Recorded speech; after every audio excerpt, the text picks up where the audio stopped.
Okay, well, welcome to everybody who is joining us for the second in our Advocacy Training Series. Today, we're going to talk about what's in a law, how to understand legislation in the Ohio Code. So again, welcome to all the folks who are joining us here live today, as well as all of you who are joining us after the fact for the recording, whether it's on social media or on our website. So thank you for taking the time today to join us and learn a little bit more about how things work with our state laws. So we're excited to be sharing this presentation with you today. And as we get started here, I do want to make one quick ask here that if you are enjoying these training series and learning from these, if you would consider making a donation because you can help us reach more folks and get more folks involved in this with your support. So we would really appreciate your support in continuing to execute these training events so we can get Ohioans all around the state involved in advocacy. So we have a fundraising page here that you can just quick and easy make a donation. So we will put that in the chat and would encourage all of you to consider making a donation to continue supporting this this great work to get people involved in advocacy here in Ohio. So as we move into the program, I want to share a little bit more about our speakers today. So we have Chris Tavner, who's the OEC staff attorney and great legal expert, great legal nerd, I would say too. So we've got someone with a great deal of insight on how to get in deep dive into these legislation and how our laws are written at the State House. So we've got a great expert on tap here for you. And then we're also going to be joined by Rachel Coyle later in the program. She's the Director of Communications at Innovation Ohio and manages how things work at the Ohio State House on Facebook.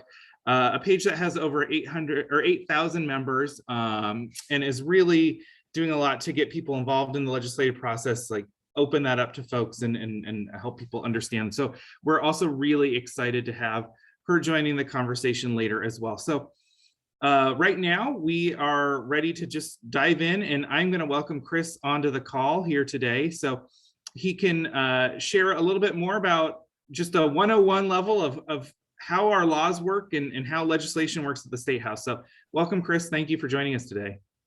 Thanks, Drew. Really excited to be here and excited to talk with Rachel later in the call. And I'm just going to once again plug how great how things work at the Ohio State House is.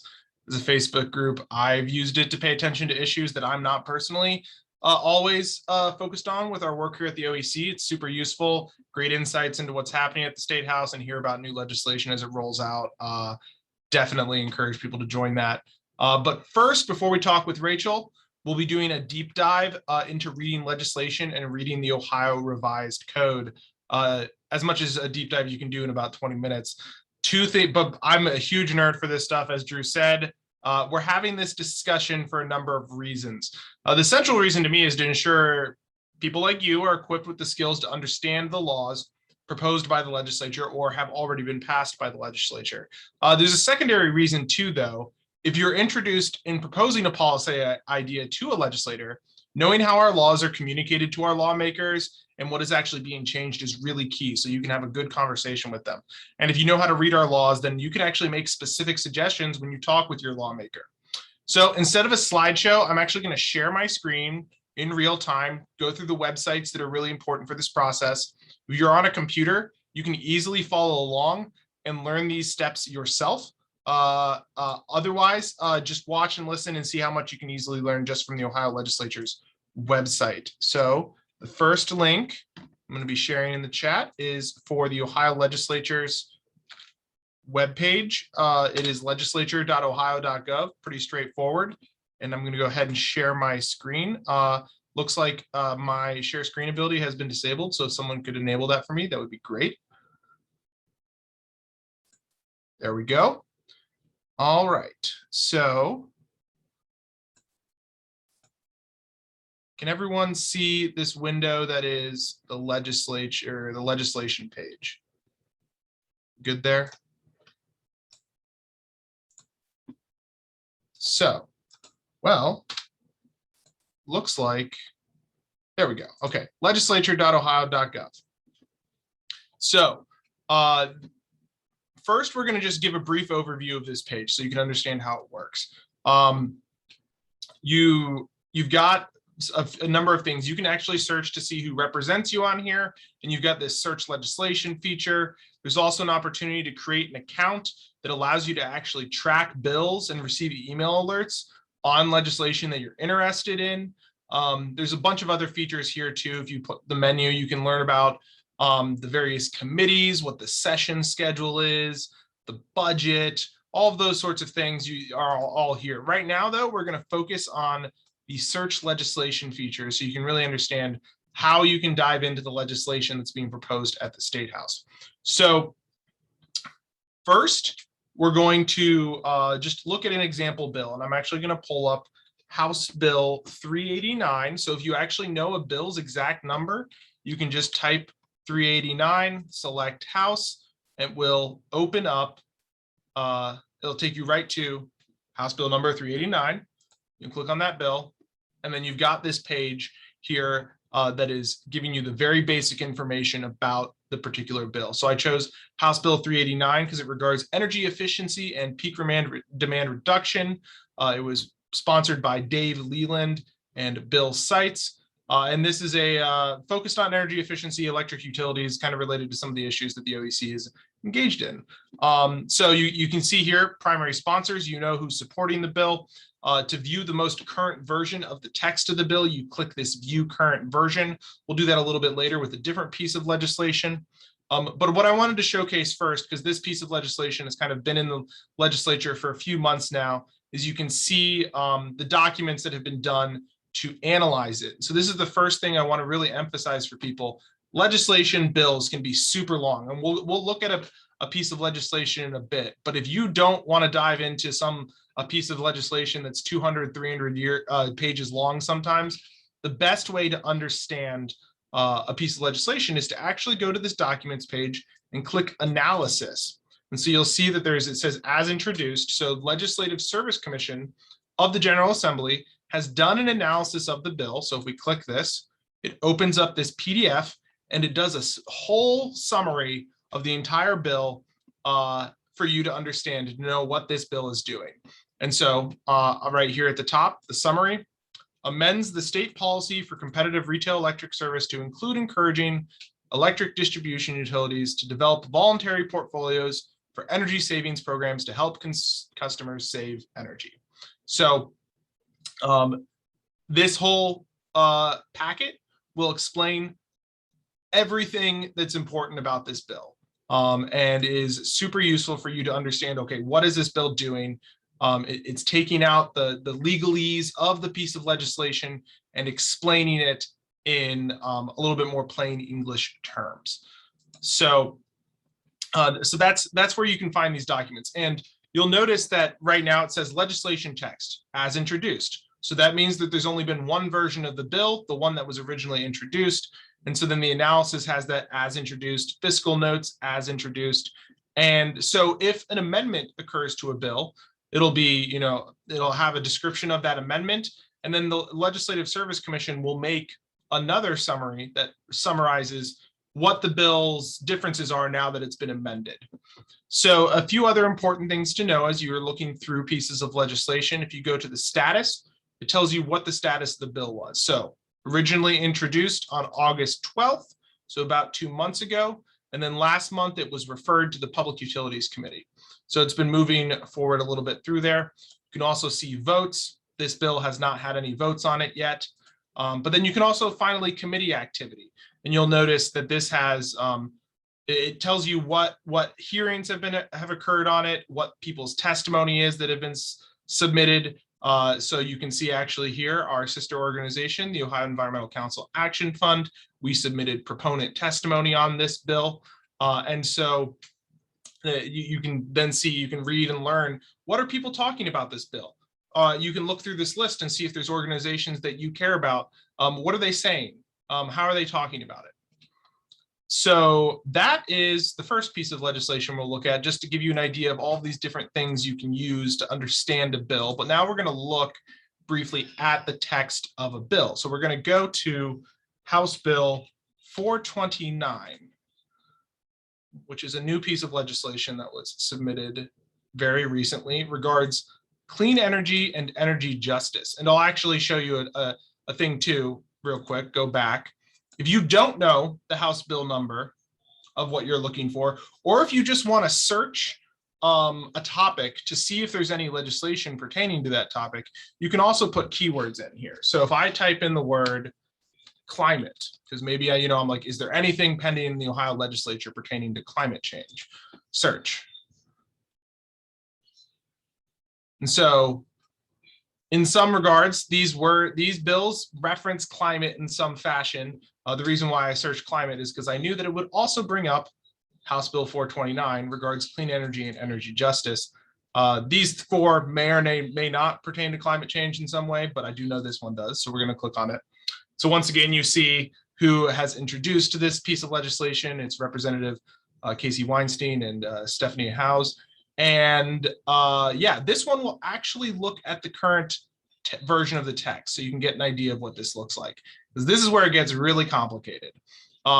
So this is one of our bills. This is at our state house. Right at the top, there's some basic information communicated to you: what General Assembly it is, what session it is, what the number of the House bill is. The main sponsors are right at the top. You also can see some of the co-sponsors that are listed here. And then it gets super technical here, where it says all of the sections of the Ohio Revised Code that are being amended by this bill. And for this one in particular, it's a lot, because this is a 265-page document. And one of the reasons why I'm highlighting this one is because right now there is no analysis. This bill is so new that there's no LSC analysis for it. So the only way, if you want to learn about this bill, is you actually do have to read it for right now. So the first part is, it'll say to amend sections. It'll name all of those sections. And then you'll notice in here it says to enact sections. So what that's making clear is that these are presumably new sections of the code that are being created with this bill. So this bill isn't just changing law, it's creating entirely new law. And then into repeal section. So that's indicating that, okay, and then there's a section that is just being completely repealed. And then finally, at the end of this very long section talking about all the codes that are being changed, you have a very general summary of what this bill is about. To establish programs and state policies regarding clean energy jobs and energy justice, to create the Governor's Office of Energy Justice, to make changes to the environmental, electric utility, and other public utility laws, and to make an appropriation. So very long description of what is happening here, but that is the very technical way that they describe it. So once you get through, that's the very the very brief summary of what the bill is. Then each bill is going to be divided into multiple sections. And so the first section is usually the amendments and the enactment. So what is being amended, what is being enacted? So this is once again kind of restating all of that, all of these sections that are being enacted and amended. And then finally, after all of that, we get into the meat of it, where it goes section by section. So 122.077, we have 122.077. It will go through section by section and show what the changes are.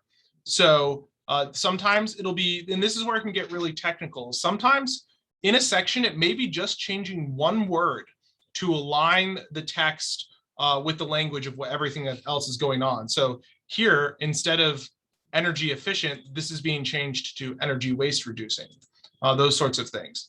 And that's the only change in that section. So when you're reading a piece of legislation, sometimes the things that you really want to learn about are going to be very buried deep in the legislation. You'll notice this, as I said, 265 pages. The important stuff may be very far down. We're scrolling. We're getting a little bit of changes in here, but once again, this is kind of just these wording changes that is changing energy efficiency to waste reduction, which that kind of indicates that that's a style and term that they've decided we're going to use energy waste reduction to mean something in this bill. And they're now in the bill using that term everywhere. So we're going to continue to scroll. I'm going to scroll pretty far because I know that here we go. So you'll notice that we've got these really big sections that are just all underlined, which means that this is entirely new language. We've got a description here in section 185.20 of the Clean Jobs Training Program and what that is.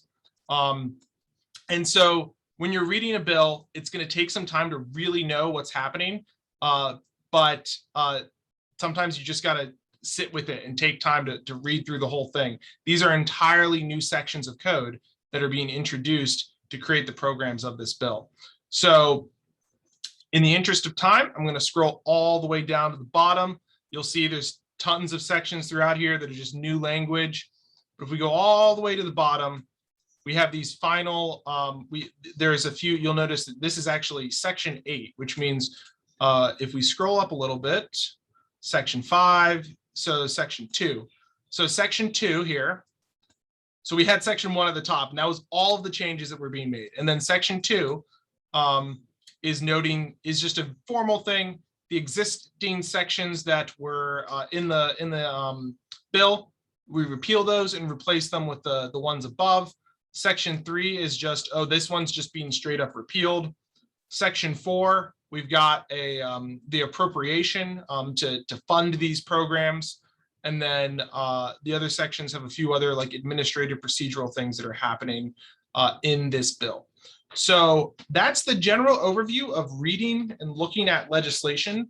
But, you know, maybe you aren't actually at this moment interested in any of the bills that are introduced at the state legislature. Maybe you want to read and dive into the Ohio Revised Code itself. So now we're going to switch to codes.ohio.gov. And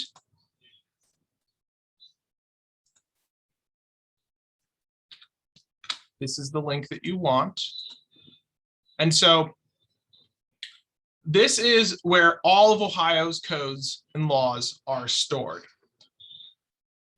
Pretty straightforward website. Once again, we've got these keyword searches. You've got the Ohio Constitution, the Ohio Revised Code, and the Ohio Administrative Code. And a quick trivia question. I don't know, Drew, if you want to hop on, but I would also encourage people to put in the chat. What is the difference between the Ohio Constitution, Ohio Revised Code, and the Ohio Administrative Code? Okay, so the Constitution, that's like the top line. That's like big picture, like you do this, you don't do this, this is how things work. Like your sort of highest level, aside from like the US Constitution and federal law. Yeah, it structures our government. It tells us how the legislature works, how the executive branch works, how the courts work, those sorts of basic things. So I saw Chris was going to ask this question and I didn't cheat because the revised code versus the administrative code is sort of where I got hung up because I was like, if I had to guess, I would say the administrative code is structuring like how the state government like works on a day-to-day, and like revised code is a lot of where like state law is happening, like lawmaking is happening, but that's a guess, I don't know.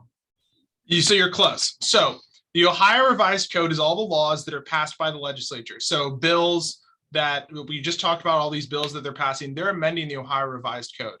Legislature can't necessarily directly amend the Ohio Administrative Code.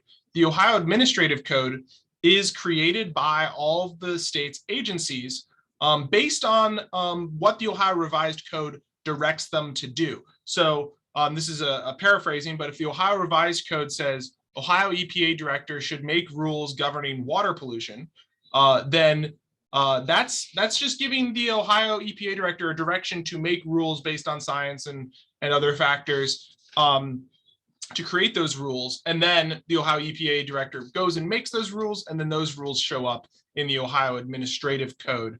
And so you are kind of right, that is like the day-to-day stuff. In a lot of instances, the Ohio Revised Code doesn't spell out all of the detailed things It's in a good system of Ohio of a system of laws is going to create that flexibility for the administrative agencies to adapt as circumstances change or new water pollutants are discovered, that sort of thing. So how to read this stuff though, because this is where it can get really technical. Ohio Constitution is pretty straightforward. If you click on browse, this is probably the easiest one to read because everything is very straightforward as to, okay, legislative, we're talking about the legislative branch. Executive branch, we're talking about the executive branch, so on and so forth. There's information in here about elections, congressional redistricting, all those sorts of things. The revised code, however, can get a little bit more complicated. So this is where you've got Ohio Revised Code, and then it's separated into titles. And then titles are composed of chapters, and chapters are composed of sections. So for instance, we click on Title 1, State Government, Chapter 101, General Assembly, and then it's sketching out how the General Assembly actually works. This would be a section of laws that the General Assembly passed to govern their own operations. Another example would be Title 49, Public Utilities, that Energy, Jobs, and Justice Act that we were looking at earlier. Some of it is amending the public utilities sections where we've got power siting, public utilities, how electric transmission and distribution utilities work, all those sorts of things. So Drew, I've got another trivia question for you. What section do you think the Ohio EPA, the laws governing the Ohio EPA are in, based on what we have on the screen here, these categories? What section? Yeah, this is where it gets confusing because they're not always labeled. Administrative versus revised code. Yeah, well, no. So what title? I apologize. What title do you think the Ohio EPA's laws are in? Oh, I don't know. Probably, I would guess higher, just like because I assume EPA formation was older, so there was stuff earlier, but nope.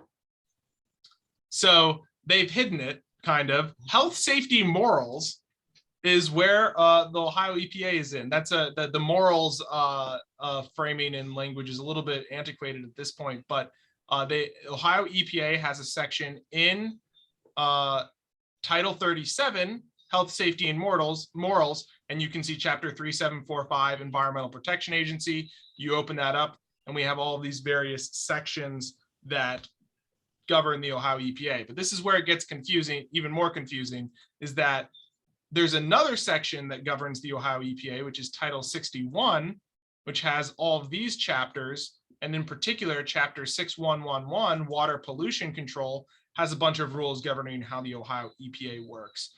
And so all of this is to say is it gets very confusing, but as you explore through, there is a method to the madness.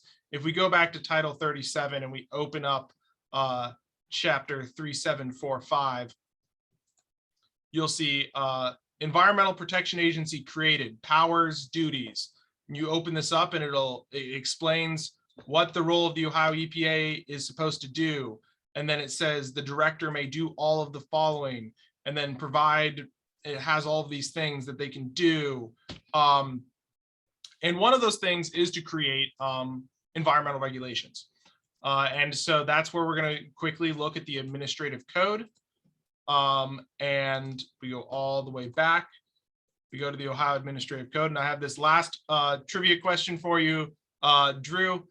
What section of the Ohio Administrative Code do you think has the Ohio EPA's regulations? I'm going to give you a clue. It's very similar to the Ohio Revised Code section.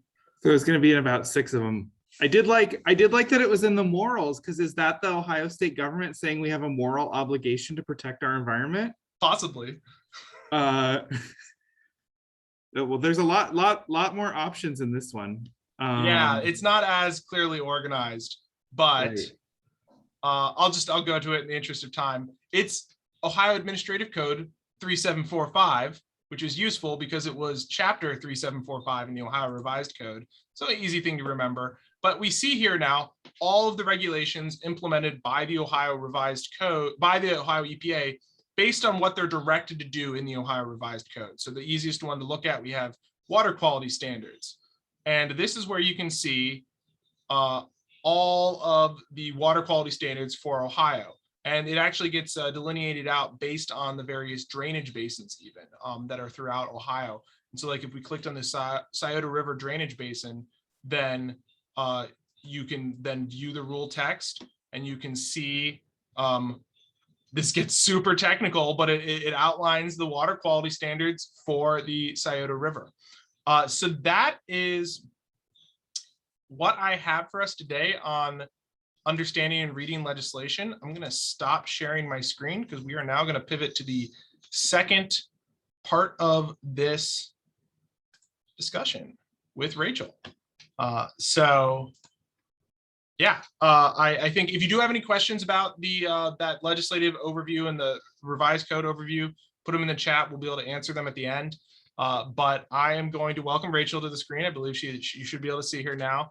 As Drew said, Rachel Coyle is the Communications Director at Innovation Ohio, manages the How Things Work at the Ohio State House Facebook group. But also, Rachel, you had a older role in your past that also informs your kind of views and stuff on all of this work, right? Oh yeah, several. Worked at the Senate though for a while in the communications department, and that really got us all started. We were tired of watching bills, really extreme bills pass through the State House without really much pushback at all from the public. Yeah, so Rachel has been involved in State House politics for a while in a variety of different roles. But we're just going to walk through a few questions to give people a few other ideas about legislation and laws and all of those sorts of things. So my first question for you is, how do legislators themselves follow the hundreds of bills that are being considered at the State House? Like, what is their process? How are they taking in all this information? So most legislators, obviously, they're following the process of their own bills that they've introduced. But beyond that, most legislators will focus on the bills that are in their committees. So each legislator is a member of a couple different committees. You mentioned the legislature.ohio.gov website. You can find all the committees on there. And the Democrats are on more committees than the Republicans just because there are fewer Democrats, so they have to spread out more. But they will really focus in on the committees that they're on and the bills in those committees. They will not really branch out much until the bill is up for a vote with the whole floor, because it's just too much. Like you said, there's so much happening all at once. They really got to focus in on the ones they're in committee with. That actually, I didn't include this question, but that brings up a follow-up question. So would you say then, like, if you are interested in a particular topic, if one of the first things to do would be go to the committee that might be pertaining to that topic, see who's on it. It's particularly helpful if your representative or senator on the Senate side is in that committee, because then you'd be able to talk with them directly about that. And then what happens if your representative, what's the best approach, your representative isn't on one of those committees?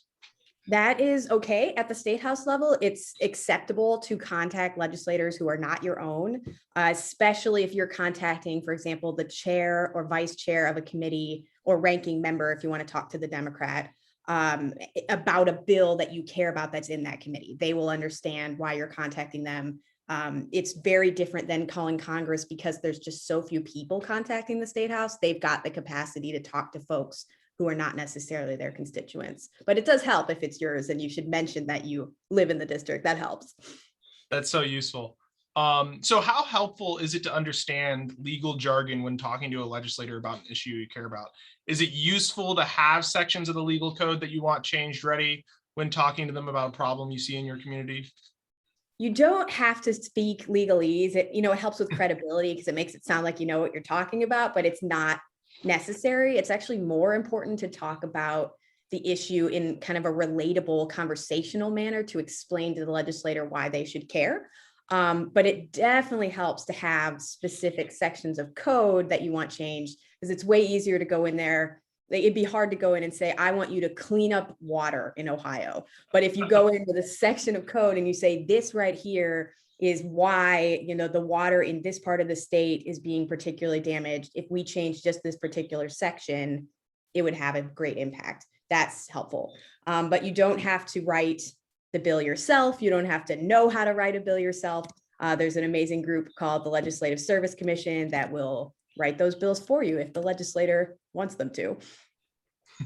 Yeah, the Legislative Service Commission is really important. I mentioned earlier that they're the ones who make all of those various analyses for all the bills that are being passed. And yeah, I didn't mention, it's good to bring up, they're the ones who actually write all of the bills. I know not every state has this sort of resource. Ohio is really fortunate to have this, that essentially a legislator has an idea, they could write out like a list of bullet points of like what they want and send it to LSC, and then LSC will make the bill for them. And it's nonpartisan. They work for both the Democrats and the Republicans.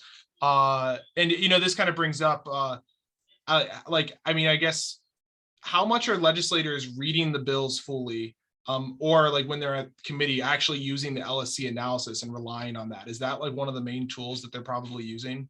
Absolutely. The legislators will read bills, especially if it's a really controversial bill or something like that. But a lot of times, just because there's so much going on, they are also, just like us, relying on those LSC analyses. And it's great that we have them because, like you said, most states don't. And other states have issues where different sections of their law are controversial or conflicting because they don't have an organization like this that goes through and changes every piece of the code that would change when each bill passes. Well, and what's really cool about LSC is they even they're like managing the grammar and style of the Ohio Revised Code. Sometimes when they're making bills, they'll just be changing the wording to be like, this bill's 100 years old, this law, where we need to update it to like the plain English standards. And it's all designed to kind of help people be able to read the laws better. So what tips and tricks have you gained throughout the years for keeping up with everything that's going on at the State House? I mentioned, you could create an account and track things. Are there any other additional ideas you have for people? Yes, the most important thing you can do is get on the committee notice lists.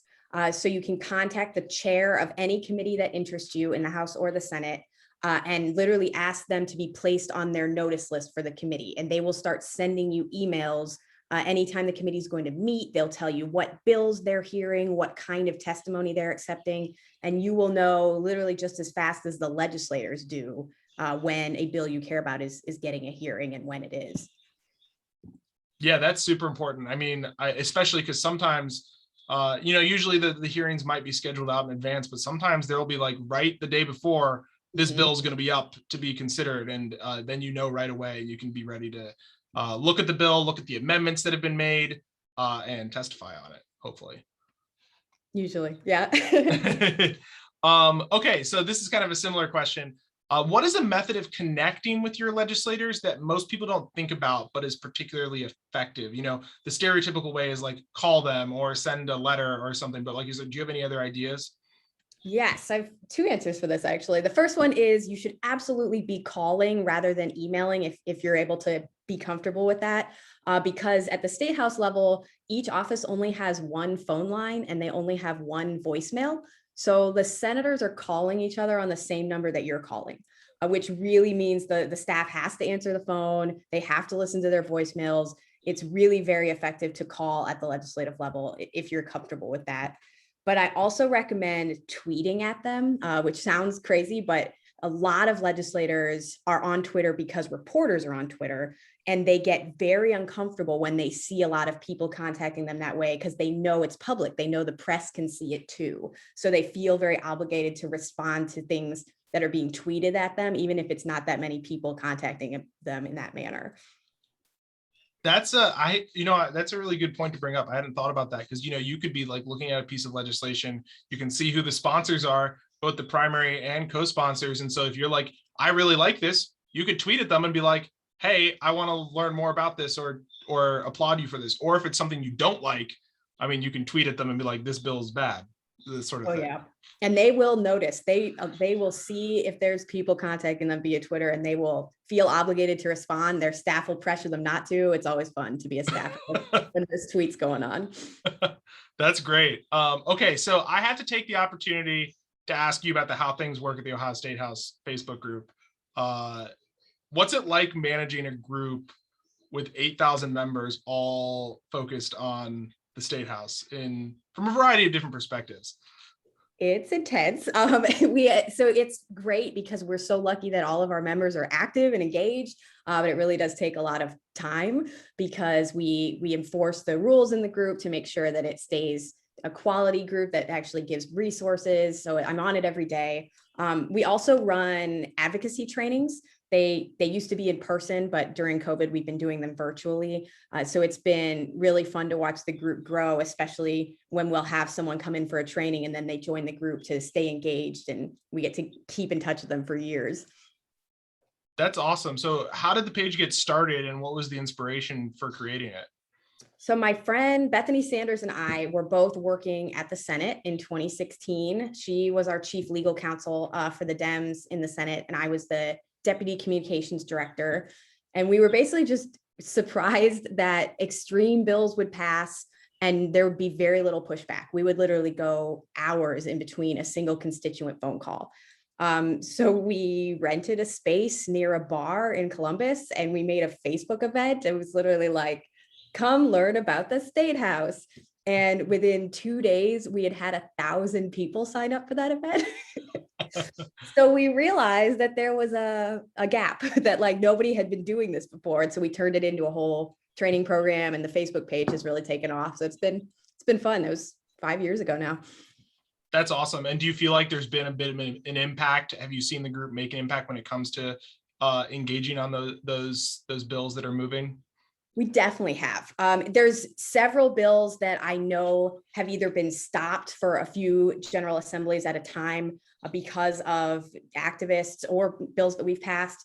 One big one last year was SB 256, which helped. It banned life imprisonment without possibility of parole for children under 18. That was very controversial, but it was really activists that helped get it through in the end. But it's funny, one of the best ways I can tell that we're having an impact is because the committees over the last year or two have really started increasing their regulations for who can come in and testify, because there's so many more people wanting to do that now.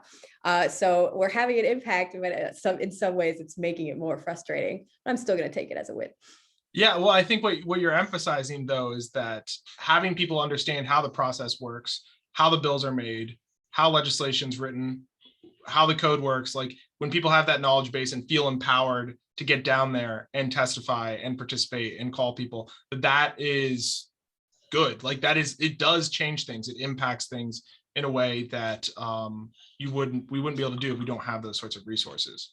It absolutely does. They still, I think it's because it's fairly new, but the legislature does not know how to handle large groups of people coming in to testify or calling them en masse.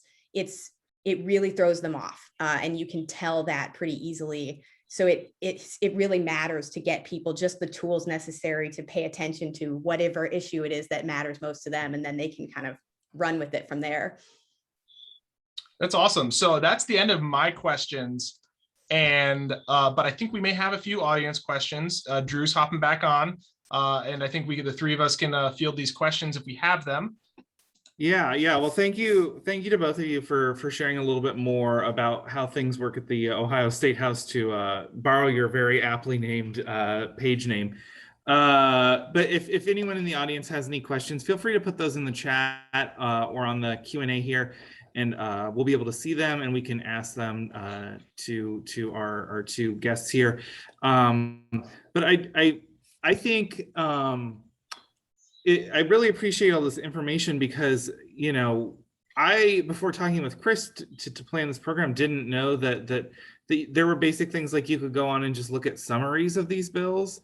And like, I feel like all of this just like makes it more approachable for everyone to get involved and to have a role in this process that they're really entitled to be involved in. Like, people showing up at the State House is really part of the legislative process. So even though we have this, complicated system of government, which it's just sort of how things work, Chris pointed out, water quality documents and whatnot, and how complicated those are. And water quality is complicated. So like the laws that manage that are going to be complicated, but having these tools to understand a little bit more and be able to dive in feels like that that can help get more people get more involved in the process, and not feel like, oh, this is too complicated for me to get involved in. And I think that's one of the great things about the Facebook page as well, is that's also another avenue for doing that. So thank you for all you do in terms of making that happen, Rachel. We definitely appreciate having an advocate for Ohioans involved in all the state house work like you. I want to uplift something that Rachel said, focusing on telling your own story. So I know I think we may have talked about this in another advocacy training, I'm not sure, Drew, but the idea of telling your story to a legislator is really important. And I think that's where it comes, where it's like, you could just go talk to a legislator and tell them, here's this thing that's happening in my community, I need help with it. And they might be able to help you. And so there's nothing wrong with that. That is good. You should do that. You should tell them about what's happening, and hopefully they can help you. But having those laws that are ready to say, hey, it looks like this law is failing me, and this is happening in my community, how can we improve this? Then you can start a dialogue with them. Rachel, I'm kind of bringing a question up myself. Legislators, like, they want those stories so they can be like, I'm going to make a bill to fix this problem in the state maybe, or in their community. So like having those examples and finding where those laws are failing, do you feel like that's important? Like, that's a thing that, like, if you can identify that for them, you're doing like half the job for them. Oh yeah, they love to name bills after people that they can, because it's really hard to vote against a bill with like a little kid's name on it. So if you, for example, could find a community where, unfortunately the air quality, for example, has led to some kids getting sick, and you could bring one of those kids in and lift them up as a real life story. They love that kind of thing, because you're right. It gives them a story to tell. It gives them a way to talk about the issue in a more relatable manner to the whole of the legislature. It really is very valuable to give them a story to tell. Yeah, that makes a lot of sense. It makes it more personal too. So like, it's understandable when it's a single person.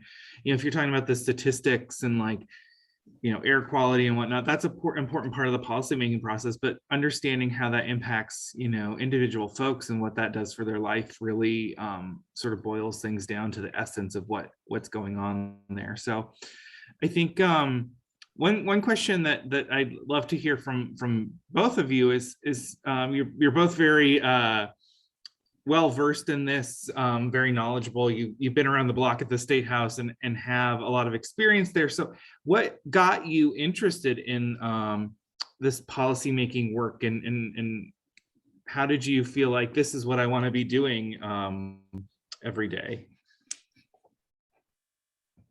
You want to go first? I can go first. So I feel like my story's not that interesting, but maybe it is. Really, for me, it's all about climate change.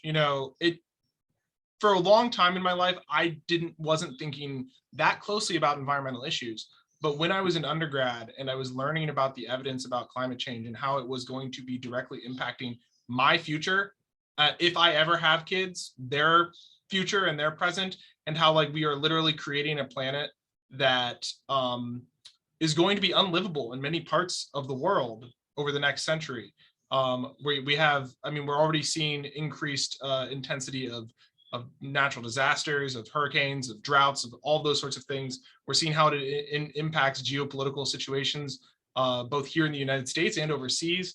And all of that combined, I was like, okay, when I was learning that evidence, seeing that body of evidence, I'm like, this is going to impact my life. It's going to impact the lives of the people I care about, and also our entire species. If I can play one tiny role in impacting that issue, then I'm going to view that as like a good life well spent. So I don't have like that like individual story where like something crazy happened to me, or I have some sort of like environmental harm that occurred to me, but like I'm driven by the fact that we don't have a lot of time left. We gotta fix this problem, or we're not going to have the same sort of quality life for ourselves in the future or our future generations. Yeah, mine is actually it's all been an accident is how I describe it. I was supposed to be a psychologist, got a psychology degree. I started working at a crisis center, an emergency room with crisis psychiatric patients, realized how bad Ohio's mental health and healthcare systems are, and wanted to fix them, and kind of went in a policy direction that way.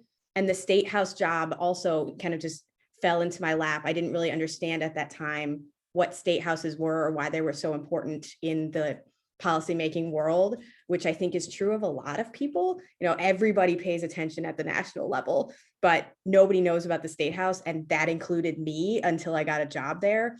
And it took literally being there, watching these laws pass and watching them directly hurt people to realize how important it was. So I always tell people that, like, if they feel like they can't start caring about the state house yet because they've never done it before, that even, you know, I run this program about the state house and didn't care about it until recently. So it's time for all of us to to start on this process together. Do you find that the psychology psychiatric background helps you when navigating the personalities at the state house? So much. It's a very useful background. When you think about like steps for folks to get involved at the state house, you know, like everybody is at sort of different levels of knowledge.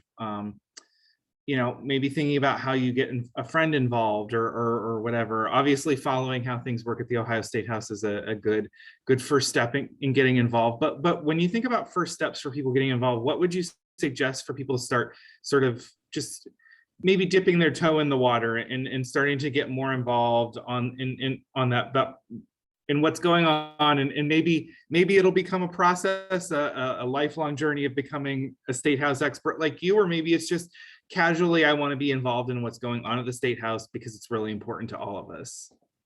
There's a couple different ways to do that. One of the best ways is to think of an issue you care about, because literally every issue you care about at the federal level also has bills moving on it at the state house level. And if you look for an advocacy group like the Ohio Environmental Council, if you care about the environment, they will be talking about the state house already, and they'll kind of help you narrow down which bills you should care about based on the issue area you care about. You know, if you care about reproductive rights, there's NARAL, there's Planned Parenthood. They're always talking about the state house because they have to, because that's where those abortion bans come from.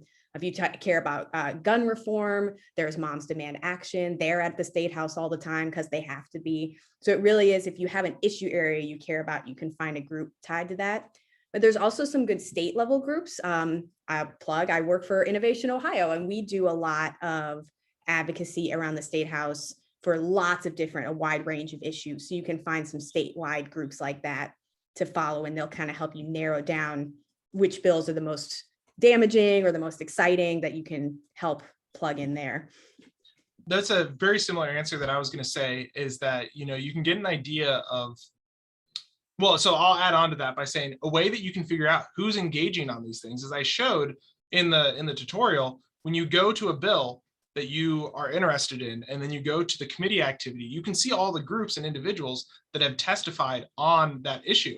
And a little trick that might be interesting, but not necessarily, you might not necessarily think about, is if you download their testimony, often people, when they're testifying, will put their contact information on that testimony. So if you really want to be proactive and kind of a go-getter on trying to learn about these issues, you could literally look at a bill that you don't like or you do like, look at the people who are testifying on it in their organizations, and then contact those people and be like, hey, I want to learn more about this. How can I get engaged? How can I help? Because honestly, I feel like most people who are testifying at the State House are going to be like, somebody who wants to engage on this issue with us, great, here's all the things they need. And so that can be a way that you can figure out who's engaging on those issues, and also possibly make a connection with someone and learn from them. If you feel like you don't have the expertise yet to engage on the bill, you can learn from them, see what they're saying, and they can point you toward resources on an issue that you may not be aware of. Love that suggestion. Yeah, that's a great suggestion. We have a question from Jay in the audience here. He wants to know more about if the state is going to allow the public to testify online versus showing up during the State House during a pandemic. Do you think that there's likely to be any changes on that, or I think we they continued through most of the pandemic doing a lot of in-person stuff. So do we see that changing at all in the future? Unfortunately, no. So we know they have the technology to do it. We also know because they actually, during the redistricting process, allowed virtual testimony from exactly one city in Ohio for one of the hearings, which was very strange. So we know they have the ability to do it, and legislators have been introducing bills to create virtual testimony as an option for a while now, especially during the pandemic. And there just doesn't seem to be an appetite from legislators. I think they're worried literally about the capacity. They're worried about having to sit through a hearing that's 10 hours long because so many people want to testify, which to me is not an excuse, but that does seem to be at least the current mentality, is that they don't want to be able to allow people to have that much ability to testify because they'd have to sit through so much testimony. I will say, not just the redistricting example where they did allow for that sort of virtual testimony, but there are administrative agencies, Public Utilities Commission, for instance, that has been doing its hearings online the entire pandemic. So it's demonstrated that the state does have the technology to do it, and they have done it for other operations. They just are electing to not do it for the committees and the legislative hearings. Well, we're almost out of time here, so I have just one more question that sort of was something I was thinking about as you both were talking. You mentioned that it can take a while for policy to move through the State House. They may consider it multiple times. Do you have any tips for folks that are watching about how you sort of stay involved in this for the long term, since it may take several sessions to get a bill passed into a law, or tips for staying involved and tips for how to maybe move that needle in the next session if it isn't happening in this one? Yeah, so one suggestion is, and you're right, so you mentioned this, the legislature operates in 2-year terms, and your bill will die at the end of those 2-year terms if you don't get it through. And folks will often have to push their bill through year after year, get it reintroduced every 2 years and try again, and before their bill becomes law. And so the way to do it is to make your advocacy around the issue rather than like a bill number. Because if you get too tied to a bill number, you'll have to start the whole process over again in 2 years. But if you're always talking about the need, to upgrade our water systems, and you're talking about that over and over again for year after year, eventually it won't matter so much what bill it is that actually gets that through. It's going to be that enough people care about the topic that they're on board with it. And the advocacy groups will help you with that for sure. Great. That's a great point. And one of those intricacies of the State House that, you have to sort of play along with and follow along with, because things can change year to year just based on what the session is, whether something passed or didn't pass. So lots of moving parts here. Definitely the OEC is here to help folks get involved on the environmental issues facing our state. Rachel is they are at Innovation Ohio and how things work at the Ohio State House, doing really great work on just a boatload of topics. So thank you for all you do. And Chris is one of our go-to experts on staff. So as you can tell from my trivia question answers, I don't know it all. So I oftentimes go to our policy folks to help me understand as well. And that's why we really wanted to share with all of you today some of this insight so that you can feel more empowered. I definitely felt like, after learning that they make like summaries that I can just go find online, like that seems like really doable for me. Like if I want to know something, I can feel empowered to go look up that summary and read that and skim through that and try and get a sense of it. So I hope that you found something in this presentation today that you can help take away and help your advocacy at the State House in the years to come. So for all of you who are joining us on this advocacy journey as we continue to make Ohio a better place, thank you for everything you do. I also want to, before we go here, just say if you want to get involved in advocacy, one great way to do that is to support the organizations like the OEC that are doing this. we shared in the chat a link for our fundraising page. If this work means something to you, if these issues mean something to you, I would definitely encourage you to help make a donation to support this work moving forward. As you may have noticed in this presentation, advocacy work is complicated. It takes a lot of time. It takes a lot of effort. So your support is really, really appreciated in making that happen. So thank you to you for being a part of all of this hard work to help protect Ohio's environment and make progress at the State House. As we wrap up here, again, I want to say thank you to Chris and Rachel for being with us today and sharing their insight. Definitely a really interesting conversation, and I really enjoyed hearing from both of you. I also want to share our last Advocacy Training Series event will take place on the 26th of this month. So if you're watching with us live, go ahead and you can register for that if you haven't already.